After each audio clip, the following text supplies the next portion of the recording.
एरंडोल शहर संघर्ष समिती तर्फे उद्या 21 जुलैपासून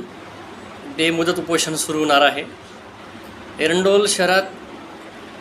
ज्या नागरी सुविधांनी लोक वंचित आहेत, ज्या असुविधा लोकांना अडचणीच्या ठरत आहेत, त्या ज्या काही समस्या आहेत आपल्या एरंडोल शहरामध्ये, रस्ते असतील, गटारी असतील, ज्या काही समस्या आहेत, पाईपलाईन आहे, अमृत जल योजनेच्या संदर्भात काही अडचणी असतील, काही समस्या असतील, तर त्या सर्व सोडवण्यासाठी आणि त्या विरोधात प्रशासनाच्या विरोधात लढा देण्यासाठी आमच्या संघर्ष समितीचे सर्व संचालक आणि आमचे सर्व अध्यक्ष आज या ठिकाणी आम्ही उपस्थित आहोत आणि उद्यापासून प्रशासनाच्या विरोधात एरंडोल शहर संघर्ष समितीचा एल्गार। चला तर मग उद्या एरंडोलकरांनो,